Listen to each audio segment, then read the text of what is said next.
so hot, I ain't got a fake. I can make the earth break.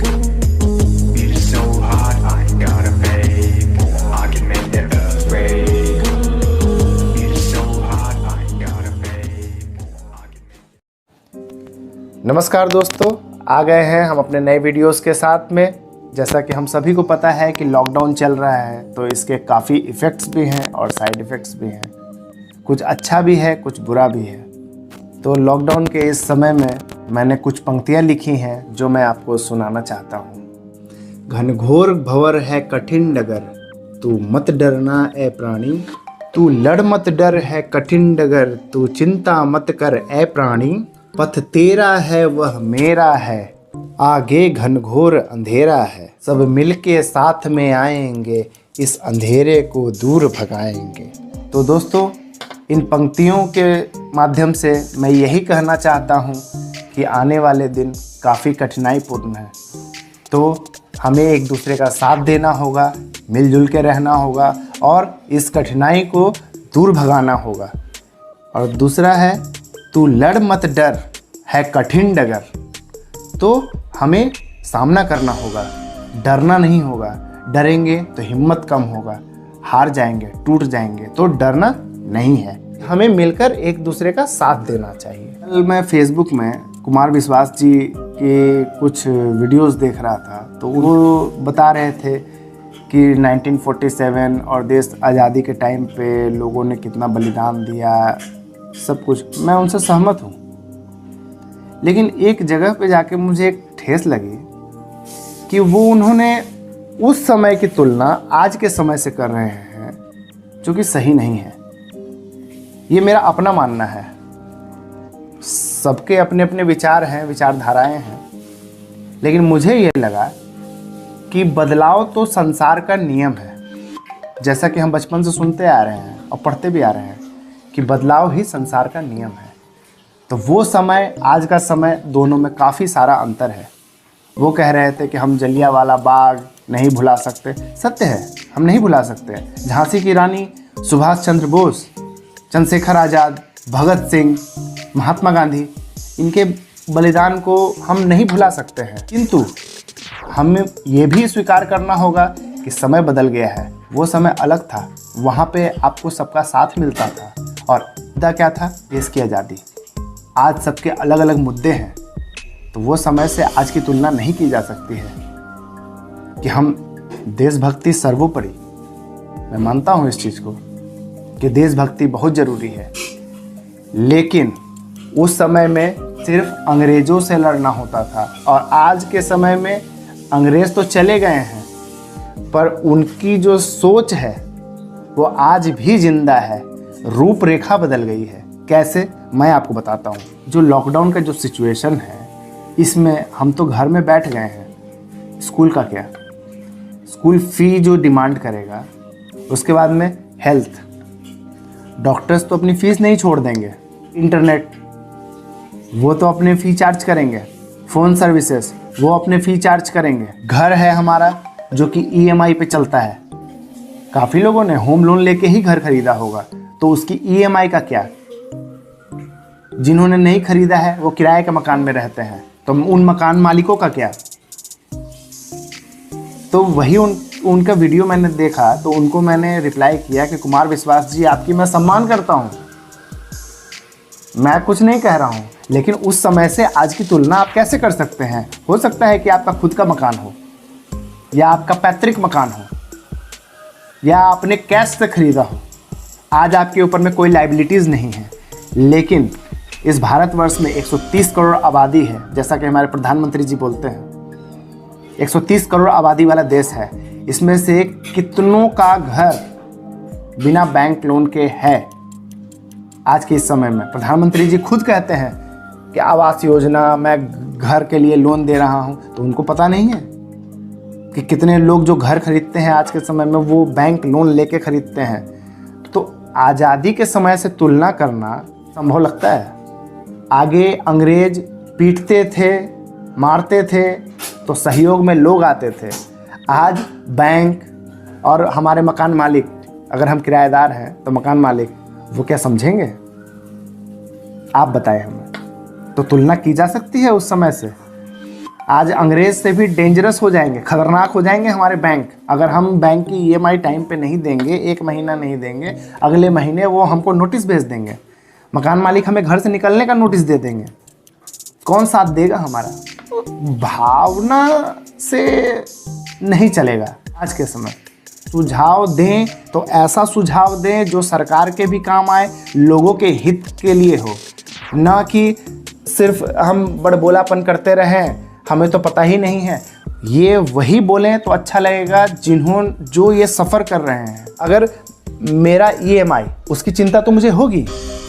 मैं सिर्फ सरकार की मदद कर रहा हूँ, सही सत्य मैं कहता हूँ, सरकार की मदद करनी चाहिए। हमें देश का साथ देना होगा, हम तो दे रहे हैं, बट हमारी निजी ज़रूरतों का क्या? ये मैं सेल्फिश होकर नहीं बोल रहा हूँ, ये ग्राउंड रिपोर्ट है। मैं काफ़ी लोगों से मिलता हूँ जो ज़रूरतमंद, मैं बार बार बोल रहा हूँ कि मैं हमेशा उन लोगों से मिलता हूँ जो ज़रूरतमंद है, ग्राउंड लेवल पे काम करता हूँ। उनके फ़ोन्स आते हैं मुझे, और जिनके पास नहीं है उनके पास मैं खुद जाता हूँ, और उनके भावनाओं को मैंने टटोला है। कहाँ से भरेंगे?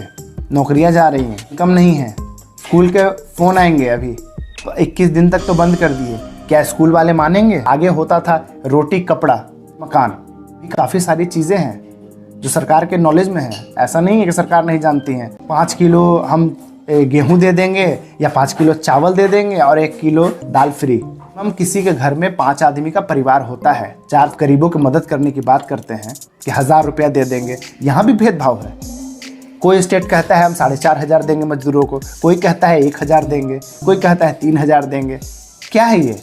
जहाँ पे प्रधानमंत्री जी ने कहा बीमारी कोई धर्म नहीं देखती, बीमारी कोई आर्थिक स्थिति नहीं देखती किसी की, कि आप अमीर हैं गरीब हैं, किस धर्म से आते हैं, किस विचारधारा के लोग हैं। सरकार ये नहीं जानती कि आप 1000 रुपया अगर देते हैं, उत्तर प्रदेश जैसा बड़ा प्रदेश है, वहाँ पे अगर 1000 रुपया अगर किसी को आप, वो भी मजदूर को दे रहे हैं, तो उससे क्या होगा? 5 आदमी का परिवार है। 5 किलो अगर आप देते हैं तो 5 किलो का आप, अगर साधारण सी बात है, आप किसी की मदद करना चाहते हैं तो उसकी दयनीय स्थिति आप नहीं जानते हैं। आप क्या समझ के दे रहे हैं कि उसके पास वो स्टॉक होगा कुछ और कुछ हम दे देंगे, और आप नहीं जानते कि इसके ऊपर में धांधली कितनी होती है। आश्चर्य हो रहा है। और गरीबों को भी आपने बांट दिया है, मजदूरों को भी आपने बांटा। मजदूर आपके लिए हो गए रजिस्टर्ड मजदूर, नॉन रजिस्टर्ड मजदूर। आइए समझते हैं कि मजदूर किसको कहते हैं, कौन है मजदूर। मेरे समझ में तो जो भी किसी के लिए काम करता है या कार्य क्षेत्र में है, सर्विस दे रहा है, वो मजदूर है। जैसे मैं मर्चेंट नेवी में था तो मैं ILO का मेंबर हूँ, इंटरनेशनल लेबर ऑर्गेनाइजेशन। एक कैप्टन हो या कोई बड़े रैंक के अधिकारी, वो भी ILO में ही रजिस्टर्ड थे। इंटरनेशनल लेबर ऑर्गेनाइजेशन, लेबर मजदूर, तो जो काम करते हैं वो मजदूर हैं। बट सरकार ने दिशा निर्देश जारी किया है, जो कंस्ट्रक्शन वर्कर जो हैं, कंस्ट्रक्शन वर्कर कौन? जो सिर्फ ईंट बाली या सीमेंट ढोते हैं या मिक्सिंग बढ़ी, और टाइल्स मिस्त्री, प्लम्बर्स, पेंट करने वाले, इनका क्या? आप सरकार हो के आप ऐसा कैसे कर सकते हैं? वोट लेने के समय तो आपने रोड से, जंगल से, गांव से पकड़ पकड़ के आपने वोटर कार्ड बनवाए हैं। पकड़ पकड़ के, मैं इस शब्द का इस्तेमाल करूंगा, सही नहीं होगा, लेकिन आपने पकड़ पकड़ के वोटर कार्ड बनवाए हैं। सड़क पे रहना वाला व्यक्ति, उसको भी कोई डॉक्यूमेंट्स नहीं देना पड़ता है वोटर कार्ड बनवाने के लिए। आगे अभी का मैं नहीं जानता हूँ करेंटली क्या है, लेकिन आगे मैंने जब वोटर कार्ड बनवाया उस टाइम पे ऐसा ही होता था कि मैंने पकड़ पकड़ के बनवाते थे रोड पे। अब मैंने पूछा भी था इलेक्शन कमीशन के जो लोग आते थे, तो मैंने पूछा था कि सड़क पे एक पड़ा हुआ जो एक भिखारी, जो व्यक्ति, जो गरीब व्यक्ति है, जो भिक्षा मांग के जो अपना जीवन यापन करते हैं, क्या उनको वोटर कार्ड मिलता है? बोले हाँ, इस देश में रहने वाले हर एक नागरिक को वोट देने का अधिकार है। तो मैंने बोला कि उनके पास तो कोई डॉक्यूमेंट्स नहीं होता है, तो वो एड्रेस क्या लिखेंगे? तो अपना कोई भी एक जगह का नाम बताएगा, फुटपाथ में ये जगह पे रहता हूँ। तो वैसे लोगों को जब आप वोट देने का अधिकार देते हैं, तो जीने का अधिकार जब दिया जाता है तो उसमें भेदभाव क्यों? मेरा और मेरे जैसे कितने लोग होंगे इस भारत में, जिनका यही सवाल है कि जब वोट लेने की बारी आती है तो सबको एक समान रूप से वोटर कार्ड दिया जाता है, और जब कोई सुविधाएं देने की बारी आती है तो भेदभाव क्यों? तब रजिस्टर्ड, नॉन रजिस्टर्ड, तो यहाँ पे ये भी लगा दीजिए कि SC, ST, माइनॉरिटीज, तब आपकी संख्या और कम हो जाएगी। जब आपको पता है कि दिल्ली ऐसे शहर में ही मिनिमम 10 लाख के ऊपर लेबर होंगे, जो कंस्ट्रक्शन साइट की मैं बात कर रहा हूं, सिर्फ 10 लाख के ऊपर, और आपके वहां रजिस्टर्ड जो आंकड़े मैं कुछ दिन आगे मैं टीवी पे देख रहा था तो वहां पे दिखा रहे थे कि 30 से 32 हज़ार होंगे रजिस्टर्ड। तो आपके हिसाब से, आंकड़ों के हिसाब से आप पेमेंट करने वाले हैं 1000 रुपया, 4000 रुपया, 5000 रुपया, 3000 रुपया, जो भी आंकड़े। तो आपने तो सामाजिक तौर पे आपने टीवी पे खुलेआम बोल दिया कि हाँ हम मुआवजा देंगे या मदद करेंगे लोगों की, किनकी उस समय नहीं बोला। लेकिन दिशा निर्देश जब आपके तरफ से जारी होता है वहां पे कंडीशन, जैसे टर्म्स एंड कंडीशन पर छोटे छोटे शब्दों में लिखा होता है ना, कि बड़े बड़े एकदम सजाए हुए शब्द, इतने करोड़ सुनने को बहुत अच्छा लगता है, और नीचे में छोटा सा टर्म्स एंड कंडीशन अप्लाई। क्यों? रजिस्टर्ड लोगों को। आपके नॉलेज में नहीं है इतने सारे मकान बन रहे हैं, तो क्या आपके रजिस्टर्ड 30,000 मजदूर ही बनवा रहे हैं? और 30,000 मजदूरों ने ही बनवा दिया दिल्ली के उतने सारे कंस्ट्रक्शंस को पूरा किया? आप सोच के देखिए साहब, क्या 30,000 मजदूर, आपके जितने भी 30,000 होंगे, 50,000 होंगे, जितने भी होंगे, क्या उन्होंने ही बनवाया है? बाहर से लोग नहीं आए? अनरजिस्टर्ड मजदूरों ने काम नहीं किया? सोचने की बात है। मदद करना है तो ट्रांसपेरेंट वे में करें। देश में आपदा आई है, ये फैक्ट है, इससे हम नहीं छिप सकते हैं और ना ही किसी को छिपा सकते हैं। आप कहते हैं घरों में रहिए, देश को बचाना है, हमने आपका साथ दिया, सब दे रहे हैं। हम हर तरीके से इस देश में अपने लोगों की, अपने सरकार की मदद करने के लिए तैयार हैं, किंतु क्या इस सरकार का एक कर्तव्य नहीं बनता है कि देश के हर एक नागरिक का ख्याल रखना, भेदभाव ना हो? जब बीमारी भेदभाव नहीं करती है तो सरकार को भी भेदभाव नहीं करना चाहिए। किसके पास में राशन कार्ड है, किसके पास नहीं है, तो यहाँ ये भी देखना हो किसके पास बैंक बैलेंस है, किसके पास बैंक बैलेंस नहीं है। मध्यम वर्ग में आते हैं, किन्होंने कहाँ इन्वेस्टमेंट कर दिया है, मार्च का महीना है, ये सबसे इम्पोर्टेंट है। यहाँ पे काफ़ी लोगों को पता है कि हमारा इनकम टैक्स रिटर्न का 31 मार्च है, गवर्नमेंट ने सडनली इसका डेट बढ़ाया है, लेकिन लोगों ने इन्वेस्ट कर दिया ऑलरेडी। काफ़ी लोगों ने इन्वेस्ट कर दिया होगा अपने बैंक बैलेंस को। से बच्चे पढ़ते हैं तो स्कूल इंस्टीट्यूशंस में पढ़ते हैं तो वहाँ पे उनकी फ़ीस जमा करनी होती है, तो आपका जब अनाउंसमेंट आया उसके पहले उन्होंने डिपॉजिट कर दिया है। उसने रखा होगा कि चलो ये हमारे बच्चों का रीएडमिशन होगा, लोगों ने जब इन्वेस्ट कर दिया, सब ख़त्म कर दिया, सोर्स ऑफ इनकम रुक गया, तो आप कैसे इमेजिन कर सकते हैं कि सिर्फ किसी तबके को देंगे, किसी को नहीं देंगे? क्यों नहीं आप इवनली स्प्रेड करते हैं इस चीज़ को? मदद अगर करना है तो आप इवनली कीजिए। उसमें क्या होगा, जिनको ज़रूरत होगी वो आगे आएंगे, जिनको नहीं ज़रूरत होगी वो स्प्रेड करेंगे। कि कृपा करके जो भी करें सबके लिए करें और सक्षम तौर पे करें। ये नहीं कि 1000 रुपये दे दिए और पूरे महीने। आप ही बताइए आज के दौर में 1000 रुपये में किसकी मदद होगी? 5 परिवार कैसे चलेगा? आप बताइए, एक परिवार के अंदर में एक जन का 100 ग्राम,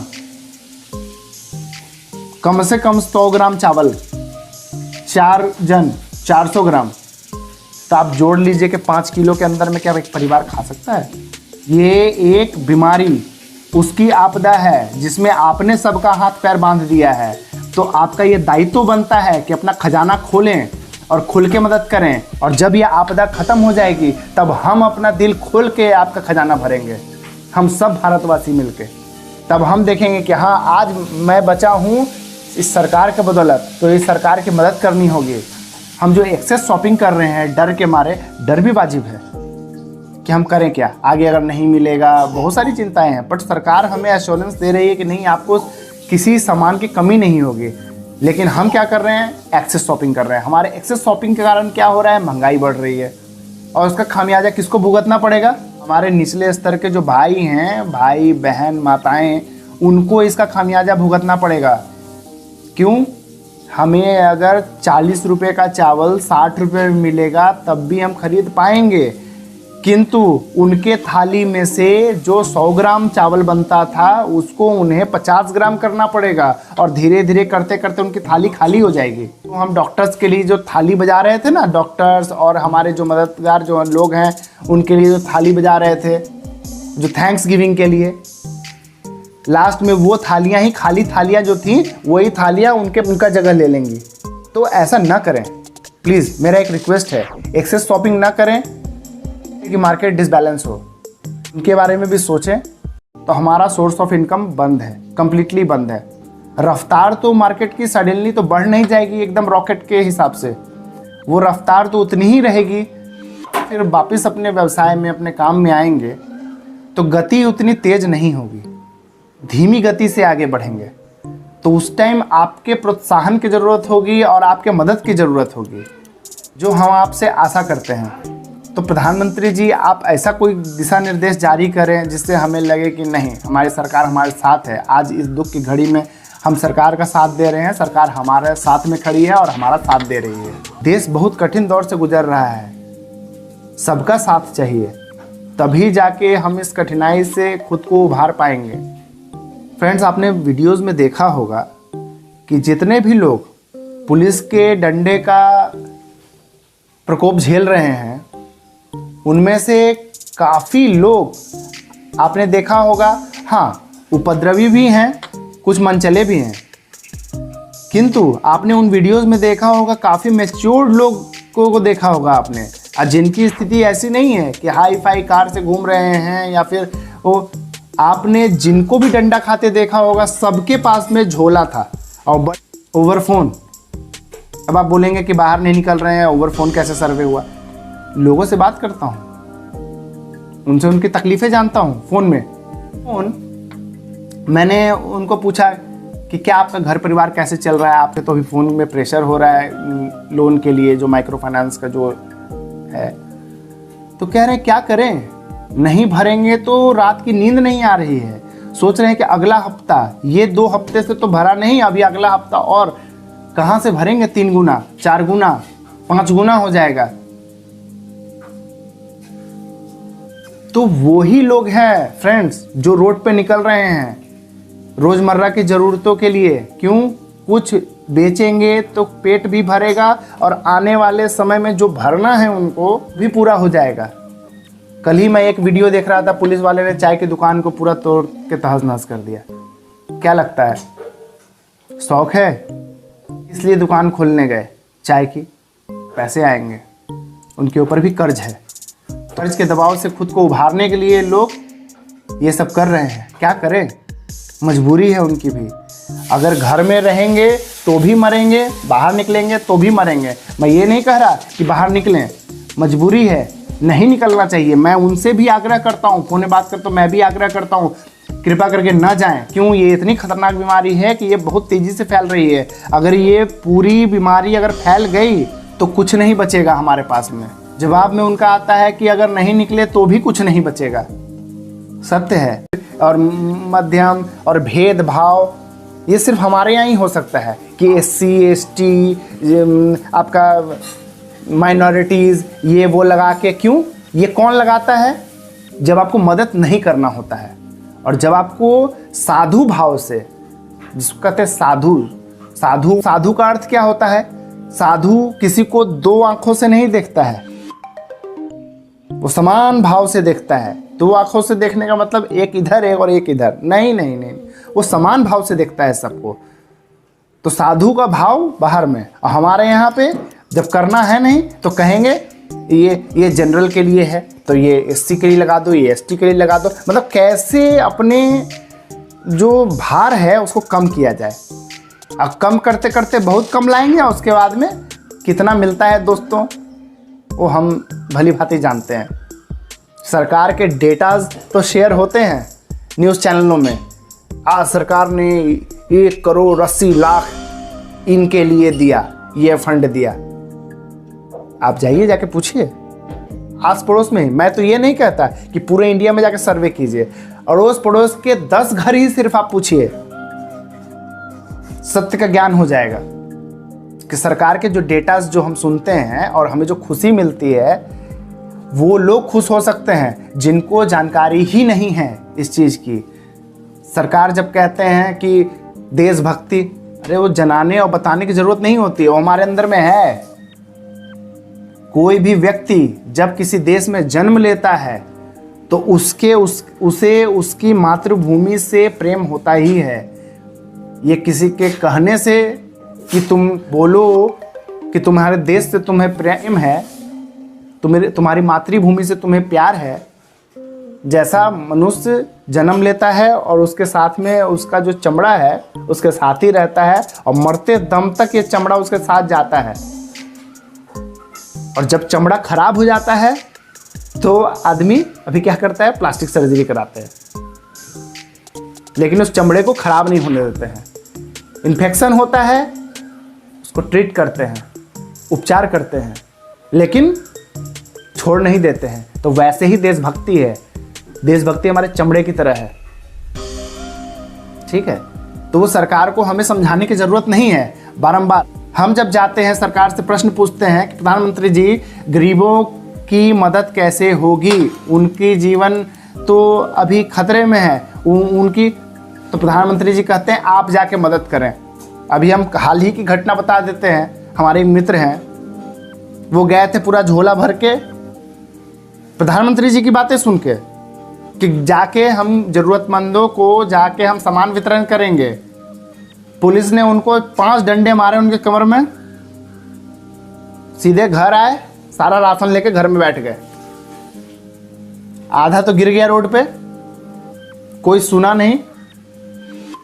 तो प्रधानमंत्री जी को ये एश्योरेंस देना होगा कि आप जो बोलते हैं पब्लिक को कैसे करें। आपकी बातों को फॉलो नहीं कर सकते तो फॉलो करते हैं तो पुलिस मारती है। अब लीजिए, अब वो पिटाई खाए और बैठ गए। जिनको मदद करने निकले थे उनकी मदद भी नहीं हुई, उनके मन में अलग पीड़ा हो गई।